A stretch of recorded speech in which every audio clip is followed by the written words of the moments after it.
அன்பு நேயர்கள் அனைவருக்கும் என்னுடைய மனமார்ந்த இனிய வணக்கம்.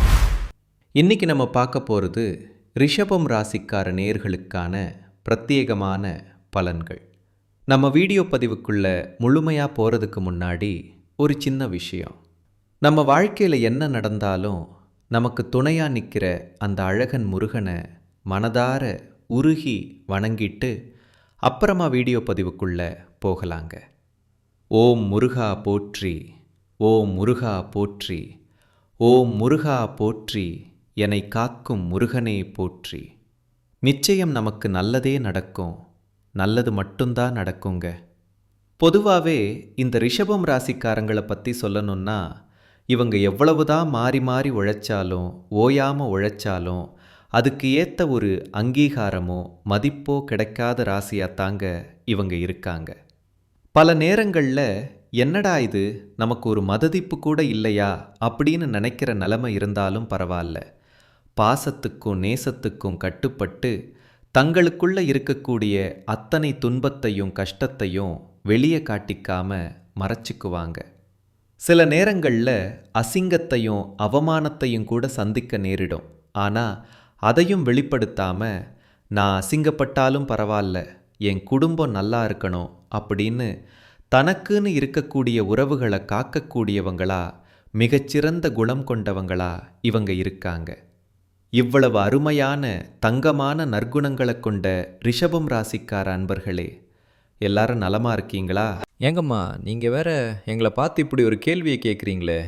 எங்களை பார்த்தா இப்போ நலமாக இருக்கிற மாதிரியா தெரியுது. எங்கள் வாழ்க்கையில் ஒவ்வொரு நாளும் ஒவ்வொரு நிமிஷமும் பலவிதமான பிரச்சனைகளை எதிர்கொண்டு போராடி வாழ்ந்துக்கிட்டு இருக்கோம். நாங்களே ஏண்டா பிறந்தோம் அப்படின்னு கஷ்டப்பட்டுட்டு இருக்கோம். இந்த நிலமையில் எங்களை பார்த்து நலமாக இருக்கீங்களான்னு ஒரு கேள்வி நீங்கள் கேட்டீங்களே அப்படின்னு நீங்கள் கலங்கி கண்ணீர் விடுறது எனக்கு நல்லாவே புரியுதுங்க. உங்கள் மனக்குமுறல் எனக்கு கேட்குது. ஆனால் கலங்காதீங்க ரிஷபம் ராசிக்காரர்களே. இனி வரக்கூடிய காலங்களில் உங்கள் வாழ்க்கையில் இருக்கக்கூடிய இந்த இக்கட்டான சூழ்நிலை எல்லாமே வெயிலை கண்ட பனித்துளி போல ஒரு காணல் நீராக மறைய போகுது. உங்களுடைய நீண்ட நாள் கனவுகள் ஆசைகள் எல்லாமே ஒவ்வொன்றா நிறைவேற போகுதுங்க. குறிப்பாக திருமணமாகாமல் ரொம்ப நாளாக காத்துக்கிட்டு இருக்கவங்களுக்கு அந்த திருமண தடை முற்றிலுமாக நீங்கி கெட்டி மேளம் கொட்ட போகுது. அதே போல் வீட்டில் ஒரு மழலை சத்தம் கேட்காதா அப்படின்னு ஏங்கிட்டு இருந்த குழந்தை பாக்கியம் இல்லாதவர்களுக்கு அழகான குழந்தை பாக்கியம் கிடைக்க போகுதுங்க. அது மட்டும் இல்லாமல் இது நாள் வரைக்கும் உங்களை வேண்டாம் அப்படின்னு சொல்லி உதறி தள்ளிட்டு போன சொந்த பந்தங்கள் இருக்காங்க இல்லையா, அவங்க எல்லோருமே இனி வரக்கூடிய காலங்களில் உங்கள் அருமை பெருமைகளை புரிஞ்சுக்கிட்டு உங்களை தேடி உங்கள் வீடு தேடி வரப்போகிறாங்க. உங்களுடைய உடல்நிலை முன்னை விட ரொம்பவே ஆரோக்கியமாக தெம்பாக இருக்க போகுது. உங்கள் கையில் பணப்புழக்கம் தாராளமாக அதிக லெவலில் இருக்க போகுதுங்க. மொத்தத்தில் சொல்லணுன்னா உங்கள் வாழ்க்கையே நீங்கள் ஆச்சரியப்படுற அளவுக்கு ஒரு அருமையான வாழ்க்கையாக மாறப்போகுதுங்க. சரிங்க ரிஷபம் ராசிக்கார நேயர்களே, இந்த மாதம் கிரகநிலை எப்படி இருக்குன்னு கொஞ்சம் விரிவாக பார்க்கலாங்க. உங்கள் ராசியிலேயே சந்திர பகவான் இருக்கார். வாக்கு மற்றும் குடும்பஸ்தானத்தில் குரு பகவான் அமர்ந்திருக்காரு. சுகஸ்தானத்தில் ஞானகாரகன் கேது பகவான் இருக்காங்க. கொஞ்சம் கவனிக்க வேண்டிய விஷயம் என்னன்னா, அஷ்டமஸ்தானத்தில் சூரிய பகவானோ புதன் பகவானோ சுக்கிர பகவானோ கூடவே செவ்வாய் பகவானோ சேர்ந்து இருக்காங்க. தொழில் ஸ்தானத்தில் கர்மகாரகன் சனி பகவானோ ராகு பகவானோ இருக்காங்க. ராசி மண்டலத்தில் 2ஆவதாக இருக்கக்கூடிய ஒரு கம்பீரமான ராசி தாங்க நம்மளுடைய ரிஷபம் ராசி. இந்த ரிஷபம் ராசியில் கார்த்திகை நட்சத்திரத்தோட 2, 3, 4ஆம் பாதங்களும், ரோகிணி நட்சத்திரம் முழுவதும், மிருகசீரிஷம் நட்சத்திரத்தோட 1ஆம் பாதம் 2ஆம் பாதம் இதெல்லாம் இந்த ராசியில் அடங்குங்க. ரிஷபம் ராசிக்காரங்களுடைய ராசி அதிபதி யாருன்னு பார்த்தீங்கன்னா அது சுக்கிர பகவானுங்க. ரிஷபம் ராசிக்காரர்களுக்கு நட்பு ராசியா, அதாவது சாதகமான ராசியாக இருக்கக்கூடியவங்க யாருன்னு பார்த்தீங்கன்னா மிதுனம், மகரம், கன்னி, கும்பம் ராசிக்காரங்க தாங்க. ரிஷபம் ராசிக்காரங்க எப்படின்னா குறி தவறாத குறி விலகாத அம்பு போல தங்களுடைய குறிக்கோள் தவறாம லட்சியத்தோட வாழக்கூடியவங்களா இருக்காங்க. இவங்களை பொறுத்த வரைக்கும் இந்த சமுதாயத்தில் ஒரு மாற்றத்தை கொண்டு வரணும் அப்படிங்கிறதுக்காக இரவு பகல் உறங்காம கண் முழிச்சு இவங்க உழைச்சிக்கிட்டே இருப்பாங்க. உழைப்புக்கு அஞ்சாதவங்க நீங்கள். நான் உறுதியாக சொல்கிறேங்க, இனி வரக்கூடிய காலங்களில் ரிஷபம் ராசிக்காரங்களுடைய வாழ்க்கையில் கவலை, கண்ணீர் அதுக்கெல்லாம் ஒரு துளி கூட இடம் கிடையாதுங்க. நீங்கள் எந்த அளவுக்கு கடினமாக உழைக்கிறீங்களோ அந்த அளவுக்கு பல மடங்கு உங்களுக்கு தொழிலில் லாபம் கிடைக்குங்க. இப்போது கிரகநிலைகள் மாறுவதால் ரிஷபம் ராசிக்காரர்களுக்கு என்னென்ன நன்மைகள் நடக்கப் போகுது, அதை எப்படி நமக்கு சாதகமாக ஒரு பெரிய லாபமாக மாற்றுறது அப்படிங்கிறத பற்றி தாங்க நம்ம இன்றைக்கி இந்த வீடியோ பதிவில் ரொம்ப தெளிவாக விரிவாக பார்த்து தெரிஞ்சுக்க போகிறோம். ரிஷபம் ராசிக்காரங்க எப்போவுமே எதையும் ஒரு சிரித்த முகத்தோடு அணுகும் தந்திரசாலிகளாக இருக்காங்க. அவங்களுக்கு மற்றவங்களை நோகடிக்க தெரியாதுங்க. மனசில் ஒன்று வச்சுக்கிட்டு வெளியே ஒன்று பேச தெரியாது. தொழில் ஸ்தானம்னு சொல்லக்கூடிய 11வது வீட்டில் சனி பகவான் நிரந்தரமாக குடியேறதுனால தொழிலில் பெரிய லாபம் உண்டாகும். உங்கள் மேலே இருந்த கெட்ட பெயர்கள், அவச்சொற்கள் எல்லாம் இப்போது கிரகங்களை பார்த்தா குரு பகவான் வக்ரகதியில் இருக்கிறதுனால மார்ச் மாதத்தில் வக்ர நிவர்த்தி ஆகும்போது ரிஷபம் ராசிக்கு 2வது வீட்டில் குரு இருக்கிறதுனால சுபகாரிய பேச்சுவார்த்தைகள் எல்லாமே வெற்றி வரும். குடும்பத்தில் ரொம்ப நாளாக நடக்காமல் இருந்த சந்தோஷமான மங்கள காரியங்கள் எல்லாமே தடபுடலாக நடக்குங்க. அதே போல் ரிஷபம் ராசிக்கு 8வது வீட்டில் செவ்வாய் உச்சம் பெற்றிருக்கிறதுனால உங்களுக்கு இருந்த பெரிய பெரிய மருத்துவ பிரச்சனைகள் கூட தீருங்க. இது ரொம்ப முக்கியமான விஷயம். இதுவரைக்கும் பார்க்காத வைத்தியரை நீங்கள் பார்க்க வேண்டிய கட்டாயம் வர செய்யுங்க. அப்படி பார்க்கும்போது அவர் போடும் ஒரே ஒரு ஊசியால் உங்கள் உடம்பில் இருந்த பெரிய வியாதி கூட காணல் நீராக மறைஞ்சு போயிருங்க. இதனால் உங்களுக்கு மருத்துவ செலவுகள் பெரிய அளவில் குறைய போகுதுங்க. வரப்போகிற பிப்ரவரி மாதம் 20ஆம் தேதி புதன் வக்ரகதி அடையும் போது உங்களுக்கு யாரெல்லாம் குழி தோண்டுகிறார்கள், யாரெல்லாம் உங்களை ஏமாற்றுகிறார்கள், யாரெல்லாம் விருப்பமில்லாமல் உங்கள் கூட நடிக்கிறாங்க, குறிப்பாக உங்கள் குடும்பத்துக்கு பாதகமாக செய்திகளை யாரெல்லாம் பரப்புகிறாங்க அப்படிங்கிறது புதன் பகவான் தோலுரிச்சு உங்களுக்கு காட்டி கொடுத்துருவார். எதிரிகள் யார்னு நீங்கள் தெளிவாக தெரிஞ்சுப்பீங்க. அடுத்து சுக்கிர பகவான் தனுசு, மகரம், கும்பம், மீனம் ஆகிய ராசிகளை கடந்து செல்லும் போது ரிஷபம் ராசிக்கு 9ஆம் வீட்டிலிருந்து 10வது வீட்டுக்கு வரும்போது ஒரு மிகப்பெரிய பதவி யோகத்தை அவர் கொடுப்பார். லாமே விலகி போயிடும். மற்றவங்க கிட்ட இருந்து நம்பிக்கையை பெறக்கூடிய ஒரு அற்புதமான நேரமாக இந்த நேரம் உங்களுக்கு இருக்குங்க. இப்போது இந்த நன்மைகளெல்லாம் நடக்கிறதுக்கு ஒரு சின்ன பரிகாரம் சொல்கிறேன், குறிச்சிக்கோங்க. பரிகாரமாக ஒரு 11 மிளகு எடுத்துக்கோங்க. அதை ஒரு சிகப்பு துணியில் கட்டி கால பைரவருக்கு தேய்பிறை அஷ்டமி அன்னைக்கு மெய் தீபம் போடணுங்க. இது ரொம்ப சக்தி வாய்ந்தது. அதே போல் அபிராமி அந்தாதியில் இருக்கக்கூடிய 2வது பாடலை நீங்கள் தினமும் படிக்கணுங்க. இன்னொரு முக்கியமான பரிகாரம், எலுமிச்சம் பழத்தை 2ஆக வெட்டி அதில் குங்குமம் வச்சு உங்கள் வீட்டை 3 முறை சுற்றி வாசலில் பிழிந்து விடுங்க. இதனால் உங்கள் வீட்டுக்கு இருக்கக்கூடிய கண் திருஷ்டி, பகை, பிரச்சனைகள் இது எல்லாமே விலகி போயிடும். உங்கள் வாழ்க்கை அருமையாக நிம்மதியாக மாறி போயிடும். நான் முன்னாடியே சொன்ன மாதிரி திருமணம் ஆகாதவங்களுக்கு திருமணத்தடை நீங்கி உங்களுக்கு ஏற்ற சரியான மனசுக்கு பிடிச்ச வாழ்க்கை துணையோட திருமணம் நடக்கப் போகுதுங்க.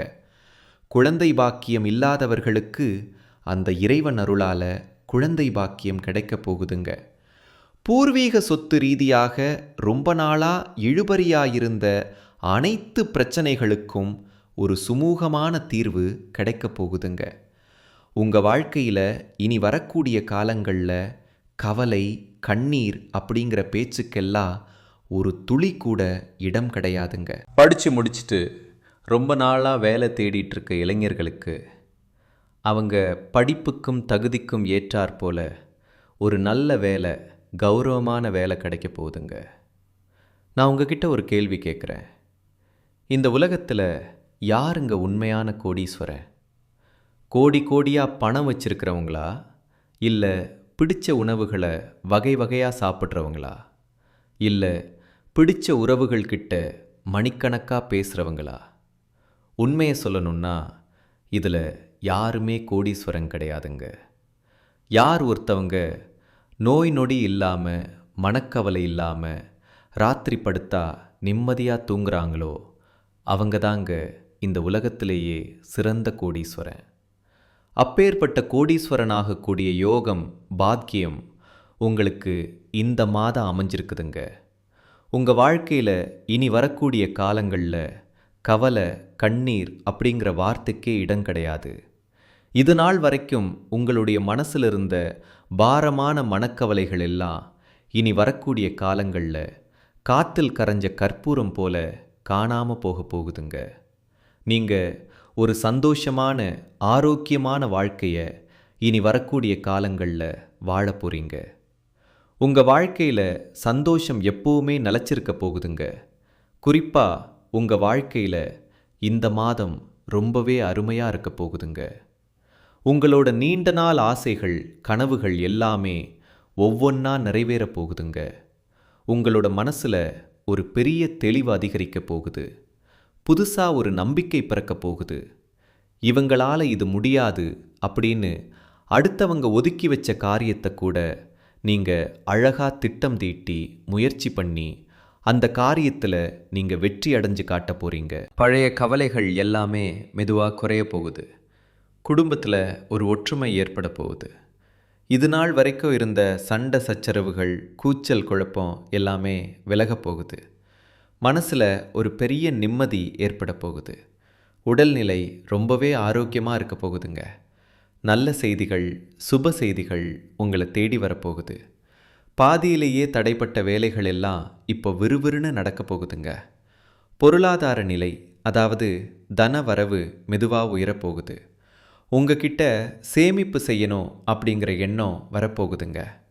நீண்ட நாளாக இருந்த உடல் சோர்வு குறைய போகுது. உங்களுடைய உறக்கம் சீராக இருக்க போகுதுங்க. நல்ல மனிதர்களுடைய நட்பு, நல்லவர்களுடைய சகவாசம் உங்களை தேடி வரப்போகுது. சமூகத்தில் உங்களுடைய மதிப்பும் மரியாதையும் உயரப்போகுதுங்க. வேலை செய்கிற இடத்துல உங்கள் உழைப்புக்கான பாராட்டு உங்களுக்கு கிடைக்க போகுது. புதிய வாய்ப்புகள் உங்களை தேடி கதவை தட்டப்போகுது. உங்களுடைய கற்றல் திறன், அதாவது புதுசாக தெரிஞ்சுக்கிற ஆர்வம் அதிகரிக்க போகுது. ஆன்மீகத்தின் மீது உங்களுடைய ஆர்வம் மற்றும் ஈடுபாடு அதிகரிக்க போகுது. உங்கள் மனசில் இருந்த தேவையற்ற பயம் குறைய போகுது. தன்னம்பிக்கை அதிகரிக்க போகுதுங்க. பழைய பிரச்சனைகளுக்கெல்லாம் ஒரு நிரந்தர தீர்வு கிடைக்க போகுதுங்க. மொத்தத்தில் குடும்பத்தில் மகிழ்ச்சி ஏற்பட போகுது. சுப காரியங்கள் அடுக்கடுக்கா வரிசையாக நடக்க போகுது. நீங்கள் செல்லக்கூடிய பயணங்கள் அது எதுவாக இருந்தாலும் உங்களுக்கு நன்மை தரக்கூடியதாக அமையப்போகுது. வீண் செலவுகள் எல்லாமே குறைய போகுது. உங்களால் நல்ல முடிவுகள், தீர்க்கமான முடிவுகள் எடுக்க முடியுங்க. மன அமைதி கிடைக்குங்க. கணவன் மனைவி உறவுகளில் புரிதல் அதிகரிக்கும். உங்களுடைய முயற்சிகள் எல்லாமே வெற்றி பெறுங்க. இவ்வளோ நாளாக நீங்கள் காத்துக்கிட்டு இருந்தீங்க இல்லையா, அந்த பொறுமைக்கான பலன் நிச்சயமாக உங்களுக்கு இந்த காலகட்டத்தில் கிடைத்தே தீரும். நீங்கள் எதிர்பார்த்த உதவி சரியான நேரத்தில் உங்களை தேடி வரும். எதிர்கால நம்பிக்கை அதிகரிக்கும். உங்கள் வாழ்க்கையில் சந்தோஷம் என்னைக்கும் நிலச்சிருக்க போகுது. உங்களுடைய ஆசைகள், கனவுகள் எல்லாமே படிப்படியாக ஸ்டெப் பை ஸ்டெப்பாக நிறைவேற போகுது. உங்களுடைய வாழ்க்கையில் இது நாள் வரைக்கும் இருந்த அனைத்து கஷ்டத்துக்கும் ஒரு முடிவு, ஒரு தீர்வு கிடைக்க போகுதுங்க. மனிதனாக பிறந்த ஒவ்வொருவருக்கும் ஆசை இருக்கத்தாங்க செய்யும். அது இயற்கை. ஆனால் அந்த ஆசைகளை அடைய நம்ம நினச்சா மட்டும் பத்தாதுங்க. முழு மனசோட நம்மளுடைய ஆசைகளை அடைவதற்கான வழியை ஒவ்வொரு நாளும் இன்றைக்கி என்ன பண்ணணும்னு யோசித்து அதற்கான திட்டங்களை தீட்டி உழைச்சிக்கிட்டே இருக்கணுங்க. உழைச்சா நிச்சயமாக நம்மளுடைய ஆசைகள் எல்லாமே நிறைவேறிடுங்க. உங்கள் வாழ்க்கையில் இனி வரக்கூடிய காலங்களில் உங்களுடைய அனைத்து ஆசைகளும் நிறைவேறப் போகுதுங்க. அப்படி ஒவ்வொரு மனிதனுக்கும் இருக்கக்கூடிய பொதுவான ஆசை என்னன்னு பார்த்தீங்கன்னா, 14 செல்வங்களையும் அடைந்து குறைவில்லாமல் வாழணும் அப்படின்னு தான் ஒவ்வொரு மனிதனுடைய ஆசையும் இருக்குதுங்க. பணம் வேணும், பதவி வேணும், புகழ் வேணும், கௌரவம் வேணும் அப்படின்னு தான் ஒவ்வொரு மனிதனும் தினமும் வாழ்ந்துக்கிட்டு இருக்கான். அதை நோக்கிய பயணத்தை தான் ஒவ்வொரு நாளும் மனிதன் வாழ்ந்துக்கிட்டு இருக்கான். ஆனால் வருத்தமான விஷயம் என்னென்னா, ஒவ்வொரு நாளையும் ரசித்து வாழ்கிறது கிடையாது. எந்த ஒரு மனிதனும் ஏதோ ஒரு போராட்டத்தில் தாங்க இந்த உலகத்தில் வாழ்க்கையை வாழ்ந்துட்டுருக்காங்க. ரிஷபம் ராசிக்காரர்களே, உங்கள் வாழ்க்கையில் மேலும் நல்லதெல்லாம் நடக்க நீங்கள் செய்யக்கூடிய இன்னொரு எளிய பரிகாரம் என்னன்னு பார்த்தீங்கன்னா, உங்கள் வீட்டுக்கு பக்கத்தில் இருக்கக்கூடிய ஆதரவற்ற வயதான முதியவர்களுக்கு உங்களால் முடிஞ்ச சின்ன சின்ன உதவிகளை செஞ்சுக்கிட்டு வாங்க. இந்த உதவியை நீங்கள் செய்கிறதன் மூலமாக நீங்கள் உங்கள் வாழ்க்கையில் தெரிஞ்சோ தெரியாமலோ செய்த பாவங்கள் எல்லாம் குறைந்து உங்களுடைய எண்ணம் போல உங்கள் வாழ்க்கையில் எல்லாமே நல்லபடியாக நடக்கும். நான் உறுதியாக சொல்கிறேங்க, இனி வரக்கூடிய காலங்களில் உங்களுக்கு நல்லது மட்டும்தான் நடக்கும், நன்மை மட்டும்தான் நடக்கும். நன்றி, வணக்கம்.